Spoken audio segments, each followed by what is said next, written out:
to take a little time, hoping we could just maybe have a heart-to-heart. So that just means me speaking, you listen.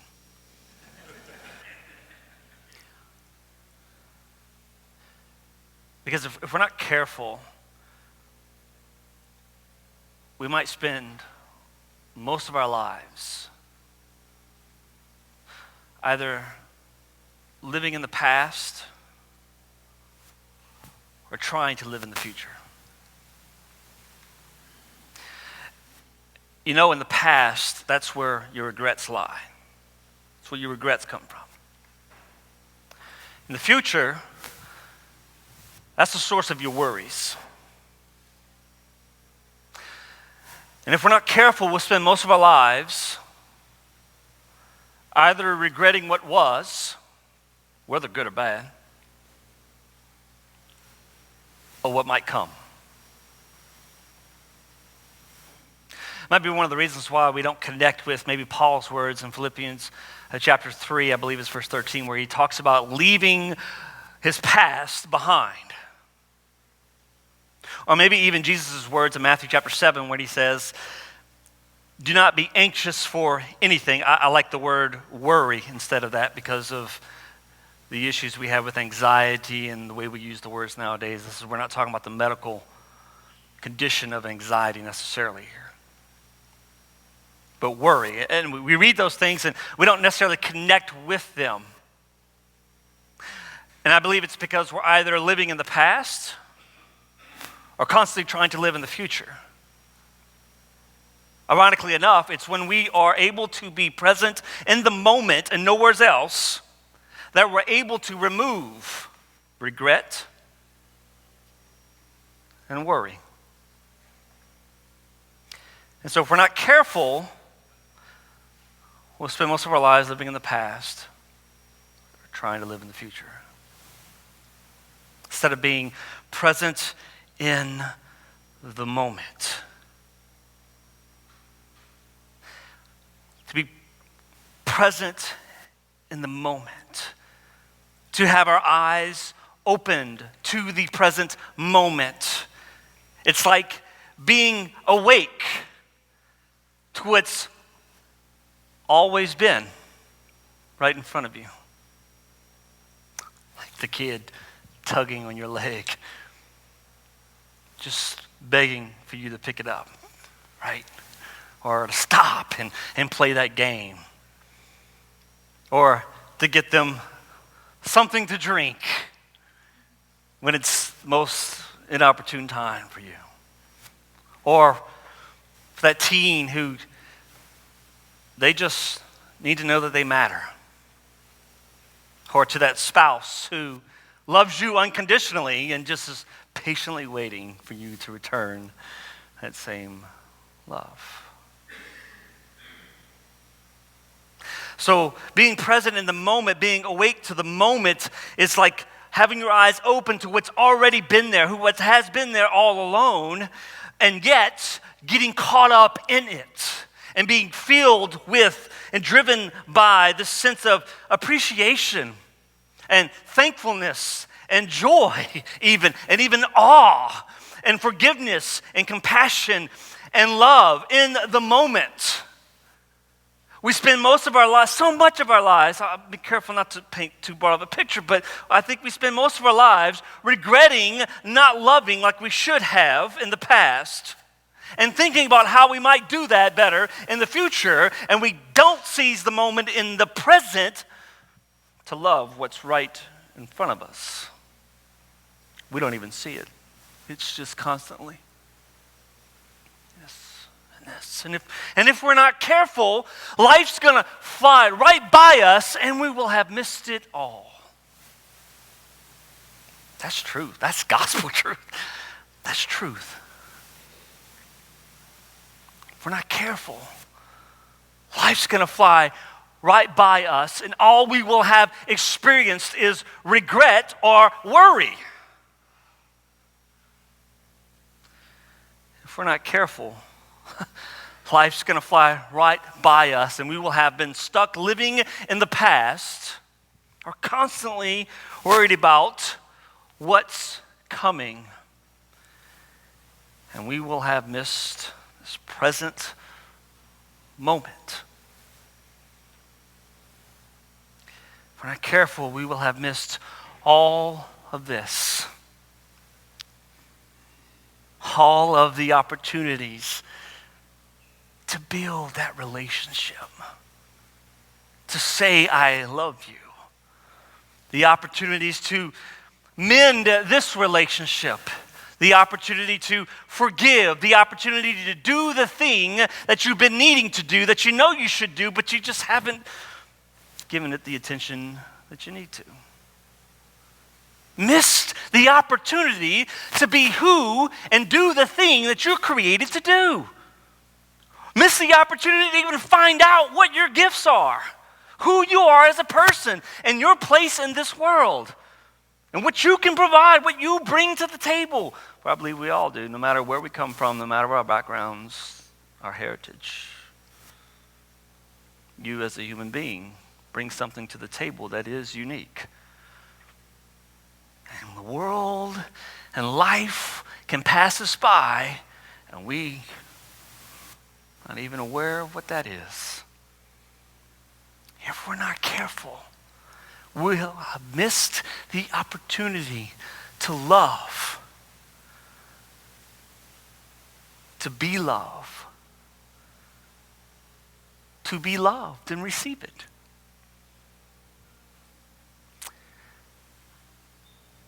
If we're not careful, we'll have missed the opportunity to live in the present moment and be filled with joy and thanksgiving and appreciation. That's love. Watch this video.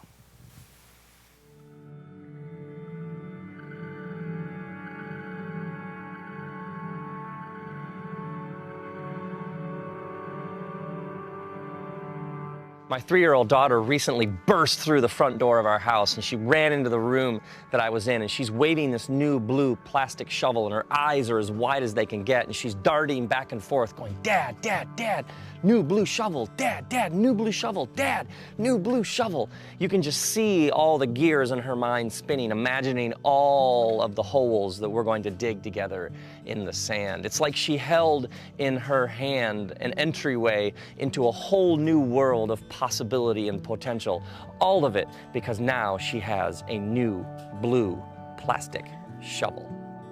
There is this primal sense of wonder and awe in the face of a child when they're fully absorbed in the moment. They're thrilled with this sense of anticipation, just what kind of experiences are right around the corner. It is something to behold, this pure, unbridled joy. Life has a way of beating that wonder and awe out of us, doesn't it? You get betrayed, you pour time and energy and money into something, and then it blows up in your face. It doesn't go the way that you thought it was supposed to, or you lose something, or you lose someone. And it's as if there's this ever so thin layer of hardness that begins to build around your heart. And then you're burned again, and it's like that layer gets a little harder and a little thicker. And so you roll your eyes more frequently, and you're a bit more cynical and jaded and skeptical, and you pull back, you retreat. I mean, why would I stick my neck out if I'm gonna get shot at like that again? And so ever so gradually, with your arms folded over your chest, you become one more spectator. I don't believe this is what God intends for us. As it's written in the Psalms, taste and see that God is good. Well, taste is about the full engagement of our senses. Taste is about our belief that there's way more going on here than we first realized. Taste is about our flesh and blood encounters with the divine in people and places and events. Taste is about your awareness that God is as close and near as your breath. Jesus invites us to this taste. to experience the new thing that God is doing in the world. And he says that to experience this, you must become like a child. Now, there's a distinction to be made here. Childlike is much different than childish. Childish is essentially a posture of the heart. It is a hardness, it is a refusal, it is the resistance of that which isn't thoroughly familiar. Childish is the stomping of the foot, the folding of the arms, the cynical, jaded, there's nothing new here. But childlike is the ways in which you are open to the wonder and awe that is around us every single moment of every single day. Now, there is a great deal of misunderstanding, especially in religious and faith communities, about the very nature of this taste. And there are, in these days, all sorts of very, very strange, ongoing, heated discussions about trying to get the words right, as if Jesus' highest intention for us is that we would have correct doctrinal thinking. If that's the case, then Jesus would have said, "Blessed are those who are more right than everybody else." It's one thing to talk about it. It's another thing to taste. It's one thing to be right. It's another thing to be overwhelmed.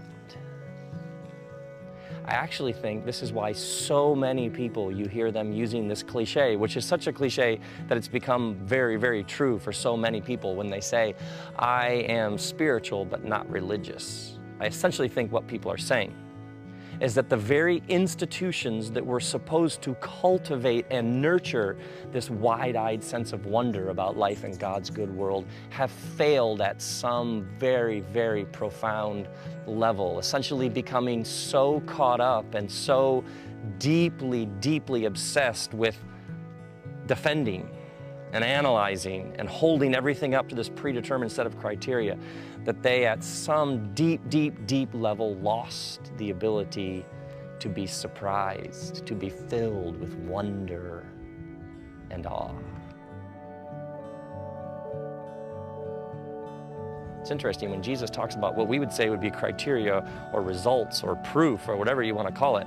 What Jesus says is that his followers, his people, the ones who are open to the new thing that God is doing in the world, the ones who have said yes to him and trust him, he says you'll know them by their fruit. And fruit comes because you have first tasted. You have tasted of God's love, joy, peace, and grace, and it transforms you from the inside out into a new kind of person. This is the kind of fruit Jesus speaks of. Perhaps this is why when he speaks to his disciples, he says those two words to them, "Follow me." It's as if he's calling each of us to return to that childlike sense of wonder, awe, and anticipation. He reaches deep down there through all those layers of hardness into our heart and says, "Follow me." He calls us and confronts us with this invitation to leave behind all of the reasons we have to be jaded and bitter and cynical, because let's be honest, what you look for, you will find in this world.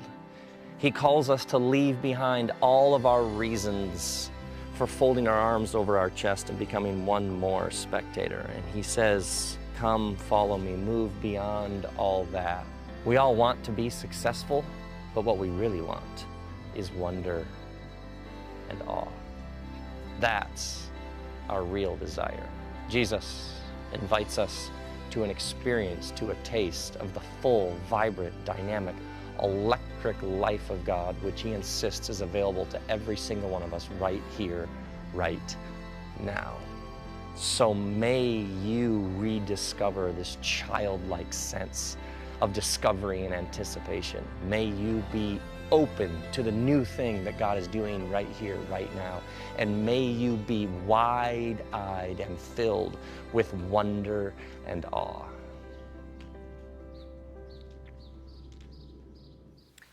I believe Jesus calls us to do this very thing, be in this present moment. A couple of more familiar texts in the Scripture that I think point this out. I think it's everywhere, but I chose a few that I want to share with you this morning. These are things that you know you should be very familiar with. If you're not, I will give you the rundown.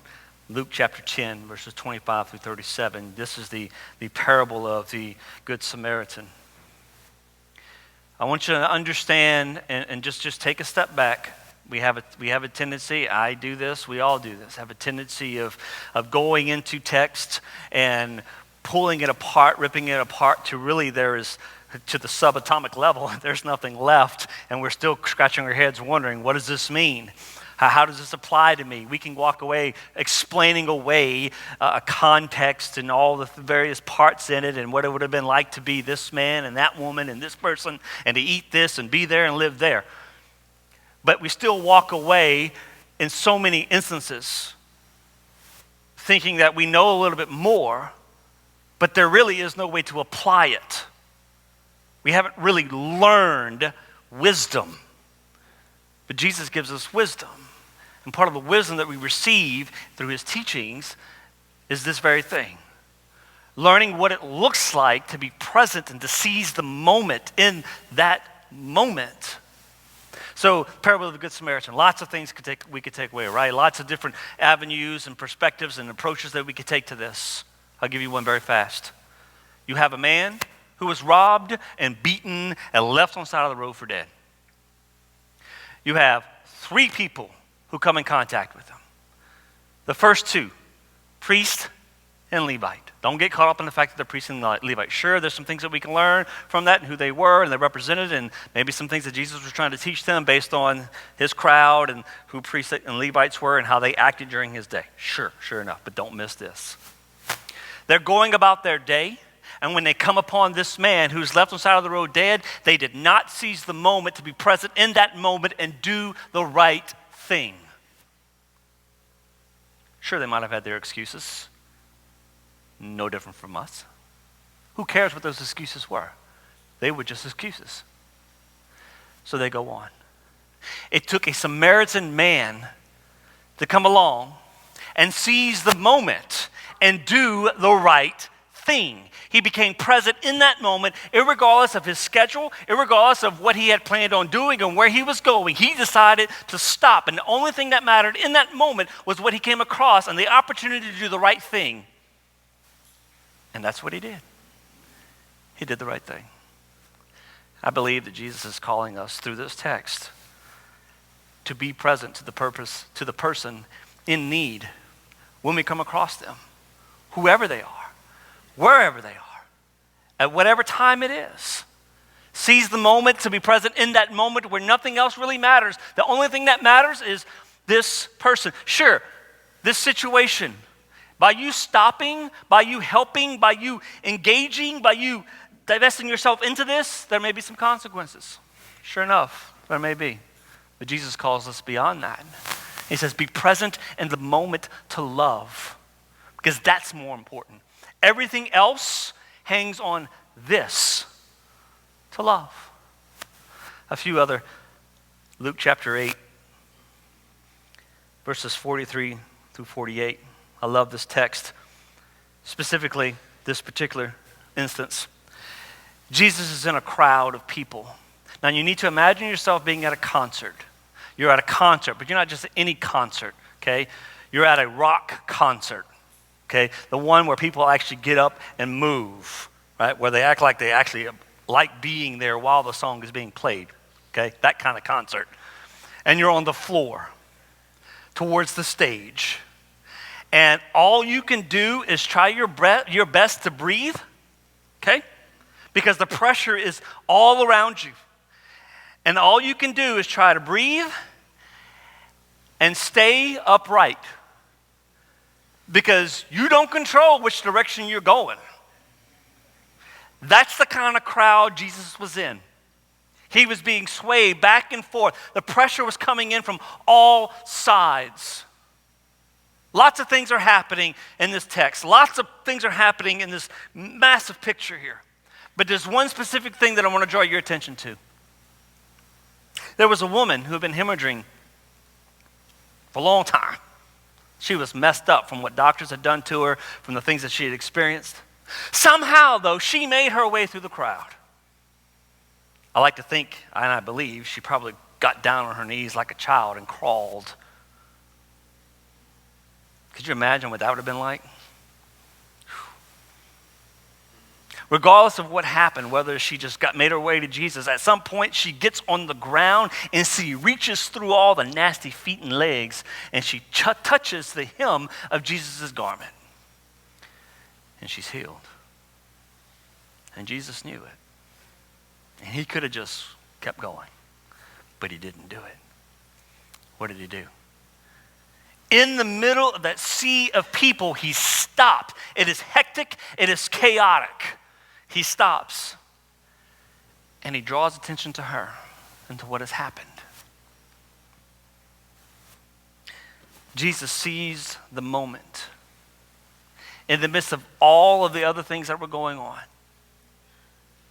And no matter how you interpret what happens here, what he does is demonstrates his concern and his love for her and giving her confirmation that everything's okay.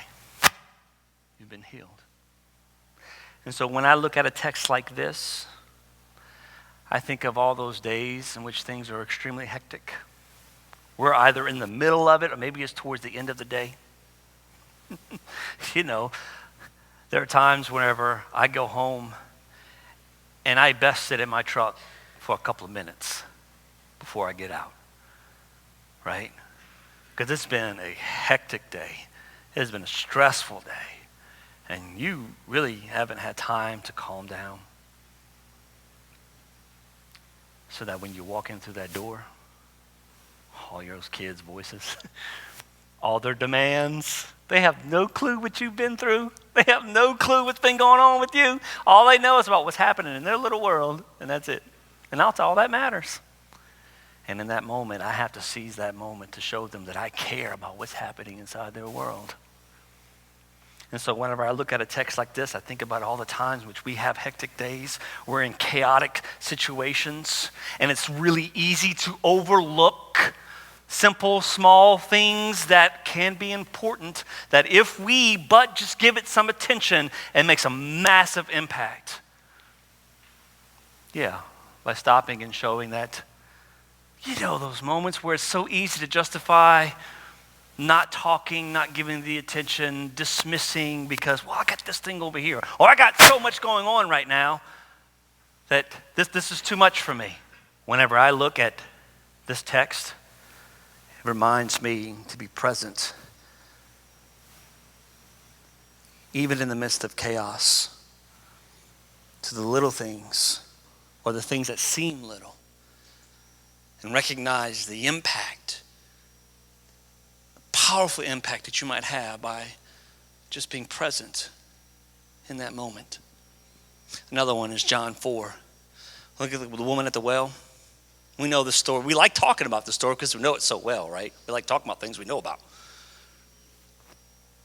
What I find interesting about this story is that it was common for people to gather water in the cool dawn in the morning. But this woman was there at noon, which would have been, part of the hottest part of the day. Seems like she was trying to avoid some people. I wonder if she's trying to avoid people because of the decisions that she's made in her life. Some things we learn out about throughout the text, I wonder if she's trying to avoid them because she knows what they're going to say. She's trying to avoid their judgments. She's trying to avoid conflict. And because of the decisions that she's made and because of her trying to avoid them, it's better off for her just to be isolated, to be alone. So Jesus comes to the well and he's thirsty. And he wants water. And you know what he does? Jesus seizes the moment and he is present with her in that moment. And through his conversation with her, I think she walks away realizing she does matter. There is some significance about her. She's a woman. A man talked to her in public, and he was a Jew. Imagine that. Sure, there are other things you could take from that, but don't miss it.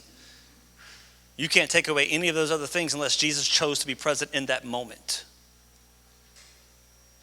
One more. Towards the end of John's gospel, I believe it's John 21. This is my favorite.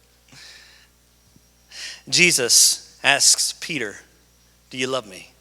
3 times.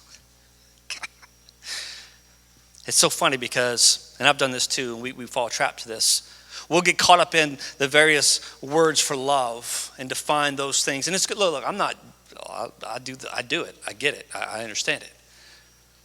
But we get lost in understanding what Jesus is saying. Because why is Jesus asking him 3 times? And then why does Peter have to keep saying this? And he uses different words here. And what does all this mean? And we come away we struggle with trying to figure this out. We have lots of different unique approaches to it. And they're all good and things you can take from it.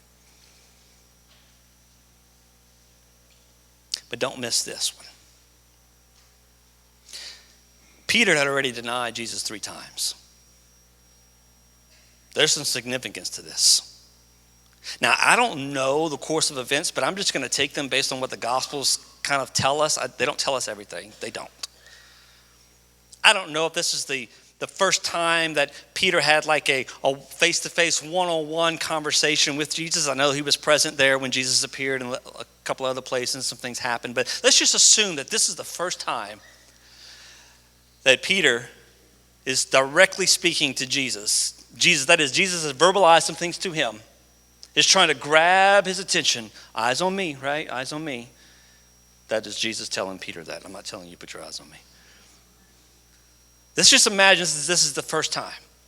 And Peter messed up, and he knows he messed up. But Jesus says, "Hey, Peter, you love me?" He says, "Yeah." But I imagine Peter's not really paying attention. Peter's not really in that moment, and he cannot hear what Jesus needs to tell him. So Jesus asks him again, "Hey, Peter, do you love me?" I can imagine Peter saying, "Why are you asking me again?" You can hear it in the tone. And maybe I just personify myself on Peter, but we all do it. I can also imagine a moment in this where Jesus is asking him this, that Peter is thinking subconsciously at least, okay, things are good with us. I denied you 3 times. You know, when something happens between you and somebody else and y'all haven't really talked yet, you don't know, hey, things okay, things are going to be all right. And all of a sudden eye contact and they say, hey, and you're like, okay, things are cool. Or you start having a conversation with them, you're like, all right, okay, I don't know what's gonna come of this. I don't know if it's ever gonna come up, but everything's gonna be okay. I wonder if Peter didn't have a moment of relief when Jesus was asking him, hey, you love me? Hey, you love me? Whatever it is, but I tell you, by the 3rd time, Jesus has Peter's attention to be in the present moment. And when he's in that present moment, you know what Jesus does to him? After Jesus asks him if he loves him 3 times, the next thing Jesus does is explain to Peter how he's going to die to glorify God. Peter could not hear that before that 3rd time. Jesus calls Peter to be present in the moment so he can hear the thing that he needs to tell him. Yeah. Whenever I look at this, I believe Jesus is calling us to the same thing. Jesus tells Peter, don't miss this. And I am calling you to this present moment to say, don't miss this moment. Do that thing that you need to do. Whatever it is. Do that thing that you need to do. Have that talk that you need to have. Give attention to the thing that you need to give attention to. Be that person to forgive. Be that person to serve. Be that person to figure out who you are and what you have to offer. Wrestle with these things. Seize the moment and be present and do this. Because Jesus calls us to be present in this moment. But Jesus calls us to be present in the moment to experience things like joy and awe and wonder and love. But if we're not careful, we'll miss this. We'll miss all the opportunities I get it. Life happens, right? And the things that happen take all of this from us. I mean, we have some examples right here at North Point. We do have lots of things that are happening behind the scenes. But right before I went on sabbatical, we found out Nolan was leaving. Then we found out that Nate is having to leave. The worship minister's leaving. I'm leaving. Somebody got it. I was just seeing if you were present. That's all. I'm not going anywhere. We're talking about being present in the moment. Some of you failed. All right. But there are other, things are happening. And part of things happening means that things have to die for other things to be born. Okay? That's how it works. That's how progress happens. And change can be hard and it can be difficult. I get it. But when this stuff happens, oftentimes what ends up happening is either we go to the past or we go to the future. Because the present is just too difficult for us. But I'm calling you to be aware and to be present in this moment, to open your eyes to what's really happening and the good things that are happening, because when we oftentimes so focus on the bad stuff, we miss the good. Why is that? Why is that? Don't you find it funny that it's only when we look, when you're in the moment, right? It's so weird. We're so weird. And it's not just me. We're weird. Isn't it weird how when you look to the past and you long for the past, only thing you remember about the past is what you remember about being good about the past. But when you were living in the present, which is now the past, you didn't even recognize it. But now, all you remember is the good. You don't remember any of the bad. You missed out on the moment. Don't miss out on this moment. Listen, there are lots of good things that are happening. I mean, have you heard of 5 loaves? Have you?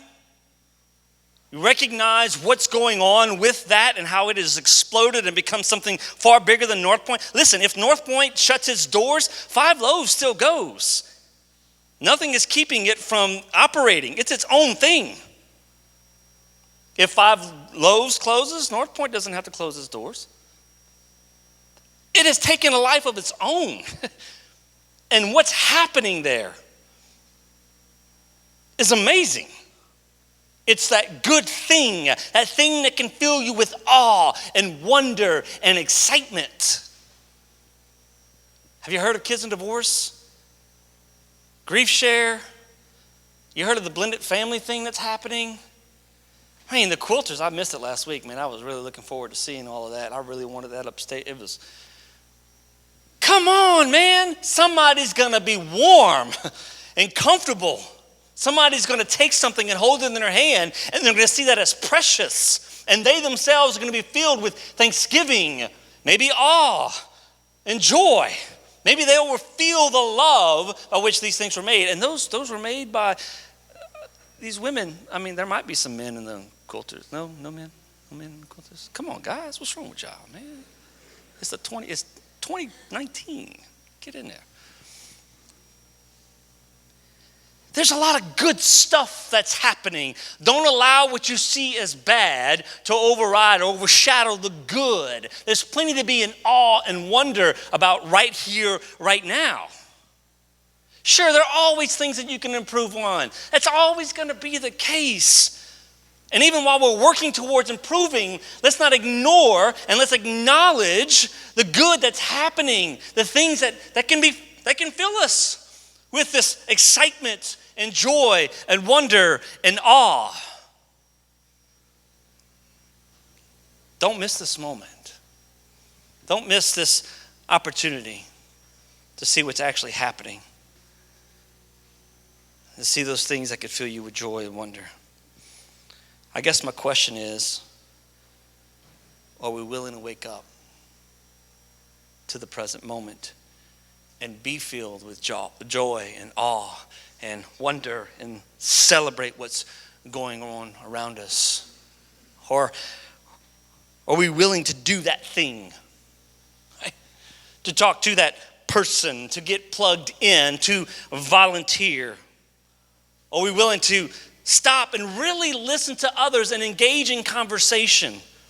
If you think about the amount of people that you actually talk to in a day, and I mean actually talk to where you're engaging in that, it's probably very minimum. Let's be honest. Most of the conversation is a flyby. And even if you're standing there, where are you? Where are you? You have no clue what's just happened. You have no clue what's going on there. You're thinking about other things you have to do. We're pros at this. But are you willing to seize the moment and engage people and have real conversation? Listen, that's where connections are made.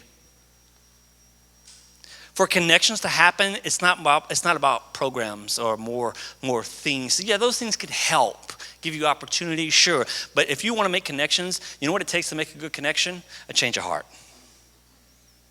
We could have all the stuff in the world. We can tear this place down and put a volleyball court up, and we can have all kind of teams, and we can just have fun. But it doesn't mean you're making any more connections with anybody else.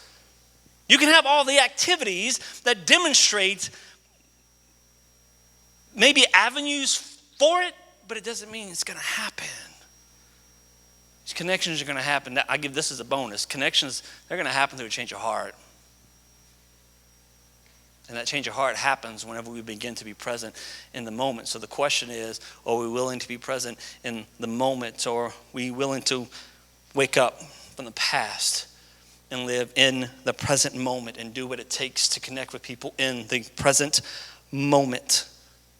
Or are we willing to wake up to the present moment and see what God is doing all around us right now, and we can be co-creators with him in this moment, not waiting for somebody else to do it. No, you do it.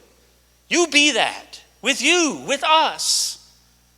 So are you willing to wake up, be co-creators with him? I know I am. Are you with me?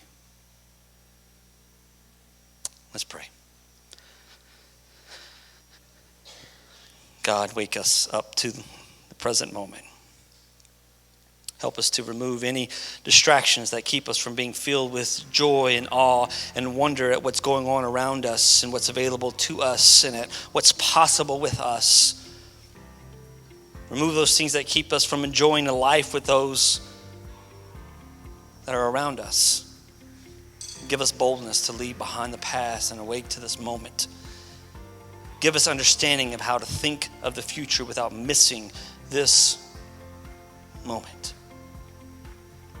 It's in Jesus we pray.